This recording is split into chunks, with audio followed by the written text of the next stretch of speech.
حویلی کی خواتین گھونگھٹ میں باری باری آ کے میرا چہرہ دیکھ رہی تھیں۔ گاؤں کی عورتوں کو ابھی اجازت نہیں ملی تھی۔ مجھے کچھ بھی اچھا نہیں لگ رہا تھا۔ ابھی اس سلسلے کو تھوڑی ہی دیر ہوئی تھی کہ ایک دم پنڈال میں شور بلند ہوا، پیر صاحب آ گئے، پیر صاحب آ گئے۔ ایک بہت بڑی گاڑی حویلی کے داخلی دروازے سے اندر کی جانب بڑھی۔ پیر صاحب اپنے مرشدوں کے ساتھ حویلی کے اندر داخل ہو رہے تھے۔ آئیے پیر صاحب، خوش آمدید، خوش آمدید۔ بڑی خانم بیگم نے آگے بڑھ کے ان کے پاؤں چھوئے اور ان کے ہاتھوں پہ بوسہ لیا۔ جالی دار گھونگھٹ سے میں یہ سارا منظر دیکھ رہی تھی۔ میرے ہاتھ پاؤں اس وقت بری طرح سے لرز رہے تھے۔ ہاتھوں کی مٹھیاں میں نے سختی سے بھینچ رکھی تھیں، کیونکہ مجھے آنے والے وقت کا بخوبی اندازہ ہو گیا تھا۔ آئیے پیر صاحب، اس خاندان کی اکلوتی بہو کو اپنے سے ملنے کا شرف بخشیں۔ خانم بیگم پیر صاحب کو پنڈال میں سے راستہ دیتی ہوئی میری جانب بڑھ رہی تھیں۔ وہ میری جانب بڑھے تو میں ایک دم اپنی جگہ سے اٹھ کھڑی ہوئی، جبکہ یہاں کوئی مرد موجود نہیں تھا، لیکن وہ پیر صاحب خواتین کے اندرونی حویلی کے حصے کی جانب آ چکے تھے۔ بہو رانی آگے آؤ، پیر صاحب کے پاؤں چھوؤ، ان کے ہاتھ پہ بوسہ لے کے بیعت حاصل کرو۔ خانم بیگم کی اونچی باادب آواز سنتے ہی ہر طرف خاموشی چھا گئی۔ سب کی نظریں مجھ پہ تھیں اور میرا دل چاہ رہا تھا کہ پیر صاحب کو جوتے لگا کے یہاں سے باہر نکالوں۔ بہو رانی، آپ نے سنا نہیں؟ پاؤں چھوؤ اور بیعت کرو، خانم بیگم نے اس بار سخت لہجے میں کہا تھا۔ نہ میں ان کے پاؤں چھوؤں گی اور نہ کسی قسم کی بیعت لوں گی۔ بنا ڈرے نڈر اور بے باک انداز میں نے وہاں موجود سب لوگوں کو حیران کر دیا تھا۔ خانم بیگم کا چہرہ بے عزتی کے احساس سے انتہائی سرخ ہو گیا۔ گستاخ، تمہاری اتنی جرت کہ تم ہمارے فیصلے کے خلاف جاؤ، پیر صاحب کی بے عزتی کرو، وہ غصے سے چلائی تھیں۔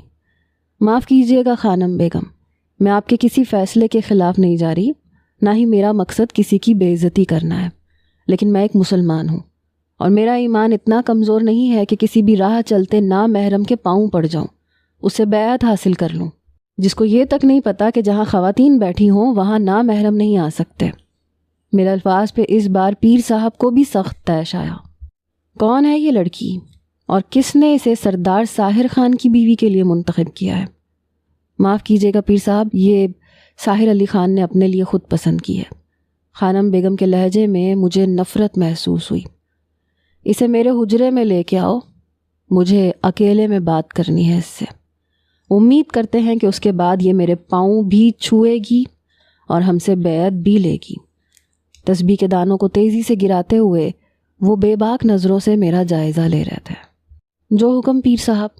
خانم بیگم نے میرا ہاتھ تھاما تو میں نے غصے سے زور سے جھٹک دیا۔ خبردار، جو مجھے یہاں کسی نے بھی چھونے کی کوشش کی، منہ توڑ کے رکھ دوں گی میں۔ اگر کسی نے میری طرف ایک غلط قدم بھی بڑھایا تو جان لے لوں گی میں اس کی۔ میرا پورا جسم لرز رہا تھا اور میری آواز کافی اونچی تھی۔ وہاں موجود خواتین میں چہمگوئیاں شروع ہو گئیں۔ یہ رسم بہت پرانی تھی، اس کے بارے میں سعدیہ پھپھو نے بابا کو بتایا ہوا تھا، کس طرح سے انہیں بیعت لینے پہ مجبور کیا گیا اور نہ ماننے پہ انہیں تہہ خانے میں بند کر دیا گیا۔ لیکن تب تک ان کے ہسبینڈ کی ڈیتھ ہو چکی تھی، اس لیے انہیں اتنی آسانی سے تہہ خانے میں بند کر دیا گیا۔ لیکن آج یہاں ساحر علی خان حیات تھا اور مجھے یقین تھا کہ وہ کبھی میرا ساتھ نہیں چھوڑے گا۔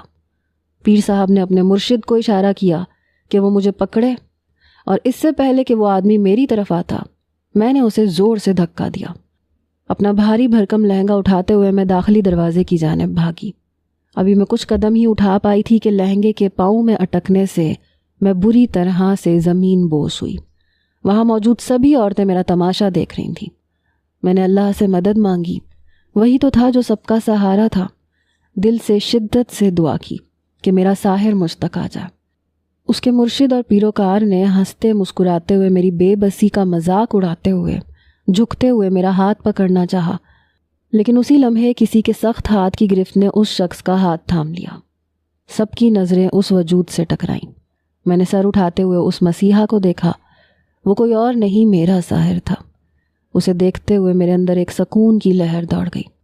ساحر نے اس شخص کی کلائی کو پکڑ کے بے دردی سے مڑوڑ دیا اور کڑک کی آواز ابھری جو اس سناٹے میں سب نے سنی۔ اس کی کلائی ٹوٹ گئی تھی۔ وہ تڑپتا ہوا، شور مچاتا ہوا دور ہوتا چلا گیا۔ ساحر علی خان! پیر صاحب کی اونچی آواز پنڈال میں سنائی تھی۔ سبھی اپنے منہ پہ ہاتھ رکھ کے بری طرح سے ڈر گئے، جبکہ ساحر علی خان بنا ڈرے بنا دبے جھک کے مجھے سہارا دے کے